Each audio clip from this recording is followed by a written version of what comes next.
If you have an overabundance of water shoots on your fruit trees and you're not getting as much fruit as you want, it's probably because you are pruning the wrong time of year, even though you've been told that's the time of year to prune. So we are talking about summer pruning, even though right now we're in the middle of winter. So typically, advice for fruit trees, and it's the advice that we followed for years, is to prune when the tree is in dormancy before it begins to really bud out and leaf out in the middle of winter. And part of that is because you don't want to be pruning on the tree when it is actually blossoming out within that cycle. And this time of year, when we're in the dormancy phase and there's obviously no leaves or buds blossomed out, I can really look at the way all of the branches are growing, the scaffolding, if there's any that are rubbing against one another. You could just get a really good visual of the tree. So it would make sense that that's when you would prune. However, if you have an overabundance of water shoots, and those are, I was trying to find any, I don't actually have any on hardly any of our trees because of what I'm about to share with you right now. But the water shoots are branches that will really go straight up. They're relatively thin and they don't produce any fruit. They just go straight up and they'll be all over your fruit trees. And we don't like those because one, they don't actually ever produce any fruit, and then they take away from the tree is putting effort into growing those instead of into its fruit production. So it's kind of twofold. So if you have an overabundance of water shoots, it's because you likely pruned one, too heavy, and two, you pruned in winter. So the advantage to doing summer pruning is if you live in a wet environment, and snow, this sounds weird, snow does not constitute as wet because it's when it's snowing, it's frozen, right? And so the water's not loose and vapor like it is if it is raining out.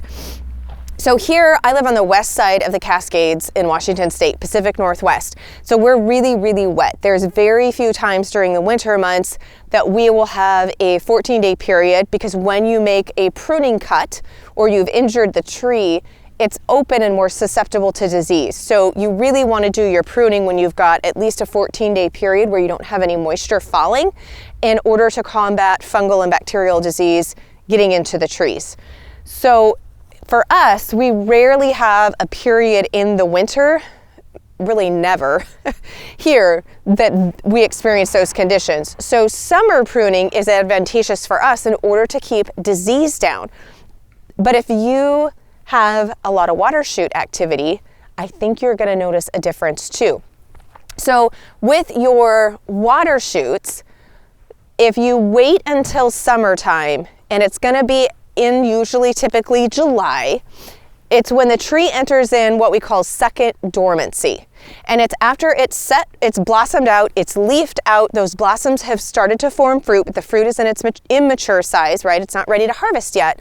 That is when the tree goes into a second period of dormancy, and it's a great time period to prune, because at that time of the tree's life cycle, when you prune, you're not triggering the hormones that actually produce all of those water shoots. And you're not, if you're an inexperienced pruner or not, you haven't done a lot of pruning, you may not be realized that you are pruning off fruit.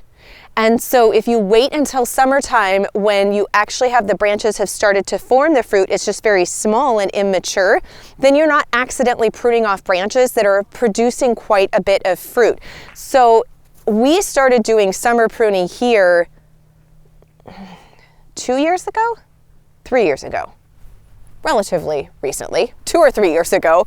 And I have been astounded at the amount of fruit that we've gotten, a lot more fruit, and no water shoots. Like normally when I was doing winter pruning, I would come out to prune this time of year and it would just be full of water shoots, and I can't even find one right now to show you on the tree. So highly recommend doing the summer pruning. One of the things, the reason I'm out here and telling you this right now though, is because here you can see I marked this branch, and I go through and mark the branches that I want to prune out, because this one actually has quite a bit where you can see the bark is split here, and it's got some injury to it, and it's going back into the middle of the tree. So I had marked this branch to cut out last year, And obviously it's still marked and it's still here. And the reason for that is when it's all leafed out and full, full leaf, and you've got fruit beginning to form, it's a lot harder to actually see these branches. So that's why I go through in winter and I mark them now. And I'm actually going to remove this one, but I've learned I need to leave a lot longer tail so that I can visually see it better once this is fully leafed out. So I still want to remove this branch because it still has damage. A lot of it started to heal over, but it's just not a very strong branch. It's got a lot of damage. And as I said, it's going back into the middle of the tree. And so as that grows, I don't want it to go into the middle. It's going to shade too much of them. And eventually these two will probably cross paths and start rubbing, which we don't want.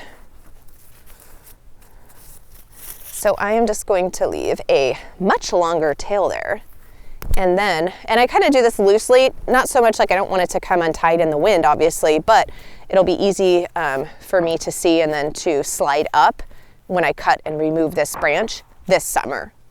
So this is a little tiny small branch here, but it is going directly right back into the tree. So this is what I would want to remove, this small part, but I may actually end up taking off this entire branch.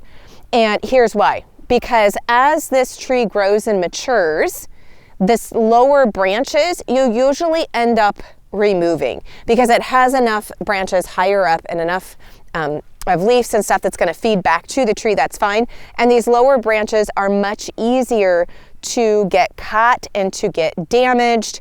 And we don't really want to be, bending over super low here. Like this one has a little bit where it's kind of opened here. So I'm actually just going to mark this to remove this entire lower branch because I've got this one up here above it. And I really don't want these that close together in competition and then growing back in and rubbing on itself. So we're going to mark that one.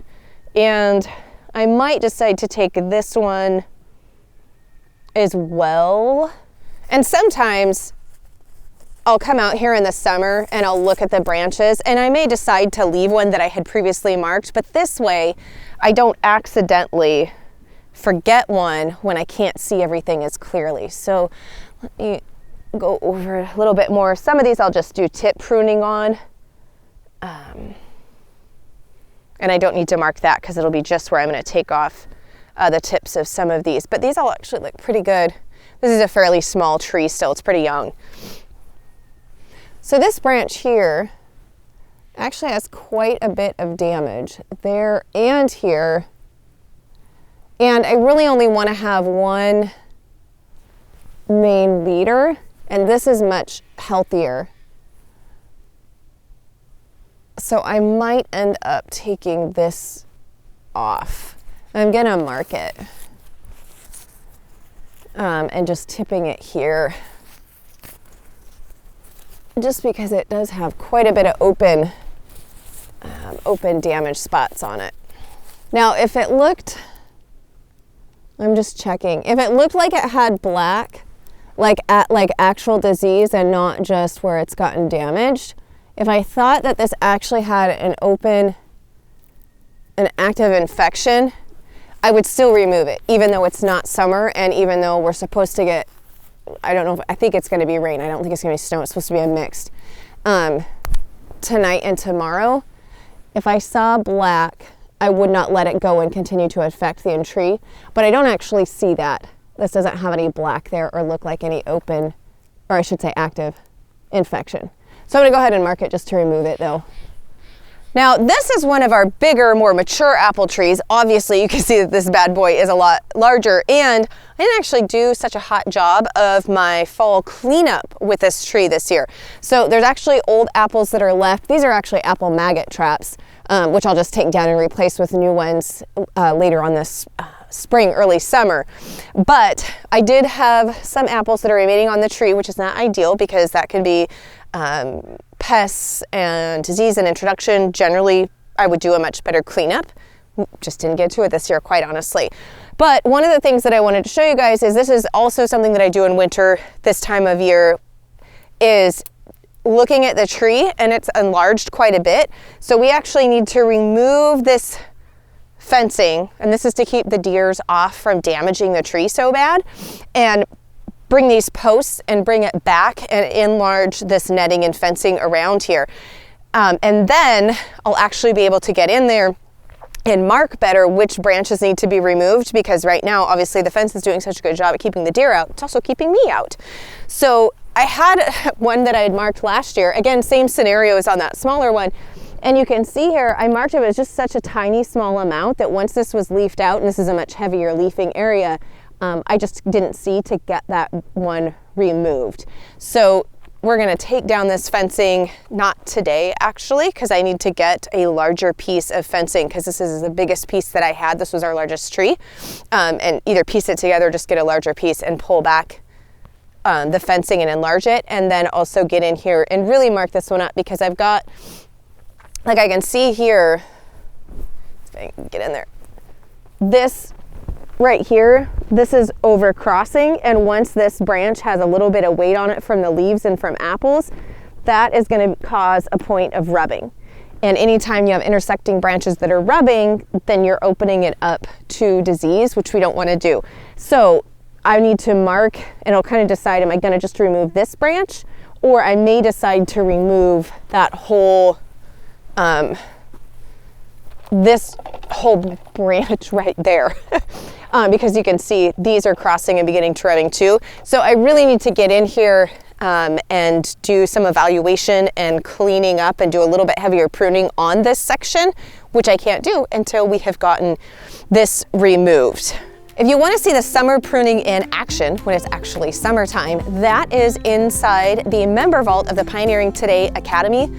And we will be opening up for new members this coming March. So you can click this link, get over there and get on the wait list to be notified as soon as we open the doors to new members. And in the meantime, if you want to put in an orchard, you can go look at this video that shows you how to plant a fruit tree the right way for years and decades worth of harvest.